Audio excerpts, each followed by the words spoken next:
இந்தியாவோட மற்ற மாநிலங்கள்ல மட்டும் இல்ல, நம்மோட திட்டம் ஒண்ணு கன்னடா நாடு வரை போயிருக்கு. இப்போ என்ன திட்டம் அது? செய்திகளை பாத்தீங்களா?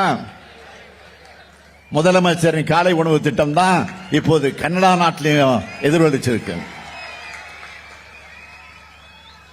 பெருந்தலைவர் காமராஜர் அவர்கள் மதிய உணவு திட்டத்தை தொடங்குறதுக்கு காரணம், மதிய சாப்பாடு கொடுத்தாலாவது பள்ளிகளுக்கு பிள்ளைகள் படிக்க வருவாங்கன்னு நிறைவேற்றினார். நானும் ஒரு பள்ளியில அரசு நிகழ்ச்சிக்கு செல்லும் போது யதார்த்தமா ஒரு மாணவனை கூப்பிட்டு சாப்பிட்டியா தம்பி அப்படின்னு கேட்டேன். அப்ப அந்த தம்பி சொல்லுச்சு, அப்பா அம்மா வேலைக்கு போறதுனால டிஃபன் செய்யலன்னு சொல்லுச்சு, அதனால சாப்பிடலன்னு. உடனே அதிகாரிகள் அழைத்து எவ்வளவு நிதி நெருக்கடி இருந்தாலும் பரவாயில்லை, நம்ம குழந்தைங்க நல்லா சாப்பிட்டு நல்லா படிக்க காலை உணவு திட்டம் கொண்டு வரணும்னு ஃபைல் தயார் பண்ணுங்கன்னு சொல்லி இந்த ஸ்டாலின் போட்ட கையெழுத்தால் தான் தமிழ்நாடு முழுக்க தினமும் 16 லட்சம் குழந்தைகள் காலை உணவு திட்டத்தில் சாப்பிடுறாங்க.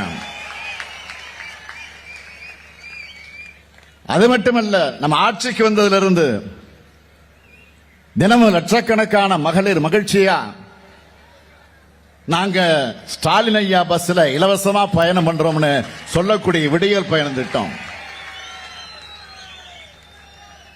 ஏழ்மையான சூழல் அரசு பள்ளியில படிச்சு கல்லூரிக்கு வரும் என்னோட 4,81,075 மகள்களுக்கு 1000 ரூபாய் தரும் புதுமை பெண் திட்டம். வெளியூர்ல வேலைக்கு செல்லக்கூடிய மகளிர் பாதுகாப்பா தங்குறதுக்கு தோழியர் விடுதி. மாணவர்களுக்கும் மாதம் 1000 ரூபாய் வழங்க போகக்கூடிய தமிழ் புதல்வன் திட்டம் விரைவில் தொடங்க போறோம். இளைஞர்களுக்கு திறன் பயிற்சி வழங்கி வேலை வாய்ப்பு பெற்று தரக்கூடிய நான் முதல்வன் திட்டம். இப்படி பள்ளி குழந்தைகள் முதல் கல்லூரிக்கு செல்லக்கூடிய மாணவி மாணவிகள் வர பயன்பெறும் ஏராளமான திட்டங்களை நிறைவேற்றிட்டு வரோம். 2 நாளைக்கு முன்னாடி ஒரு வீடியோ பார்த்தேன். திமுகவுக்கு ஆதரவா வாக்கு சேகரிக்கிற நம்முடைய உடன்பிறப்பு ஒருத்தர் பிரச்சாரத்தில் மாதம் உரிமை தொகை வழங்குறத பத்தி கேட்டிருக்காரு. அதுக்கு அந்த சகோதரி சொல்றாங்க, உரிமை தொகையா வர 1000 ரூபாய் என் மகளோட எதிர்காலத்துக்காக செல்வ மகள் திட்டத்தில் சேமிக்கிறேன்னு சொன்னார்.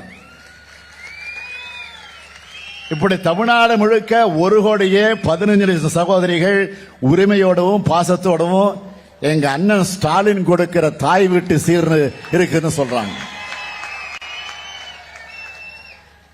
மகளிர் அனைவரும் இந்த உரிமை தொகையை தங்களுடைய பசங்களுக்கான சேமிப்பாகவும் தங்க குடும்பத்துக்கு தேவையான கல்வி மருத்துவ செலவுக்கான ஆதாரமாகவும் பார்க்கிறாங்க.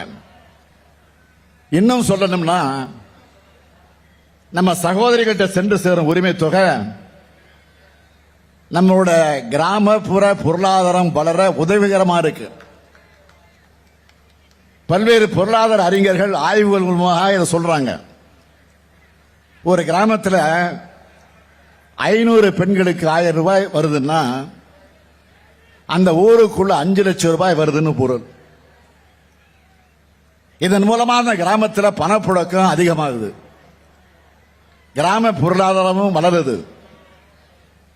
ஒரு வரையில சொல்லணும்னா, கலைஞர் மகளிர் உரிமை திட்டம் மகளிர் வாழ்வில் மட்டும் இல்ல, கிராமப்புற பொருளாதாரத்தையும் ஒரு மிகப்பெரிய புரட்சி. இப்படிப்பட்ட புரட்சிகளால் கோடிக்கணக்கான தாய்மார்கள் முகத்தில் புன்னகையையும் கோடிக்கணக்கான தமிழ்நாட்டு குடும்பங்களில் மகிழ்ச்சியை ஏற்படுத்துகிற திட்டங்களை செயல்படுத்திக்கிட்டு இருக்கோம்னு நெஞ்ச நிமிர்த்தி பெருமையோடு தெம்போடு துணிவோடு நான் உங்களிடத்தில் சொல்றேன். செய்திகளை உடனுக்குடனும் துல்லியமாகவும் தெரிந்து கொள்ள சப்ஸ்கிரைப் பண்ணுங்க.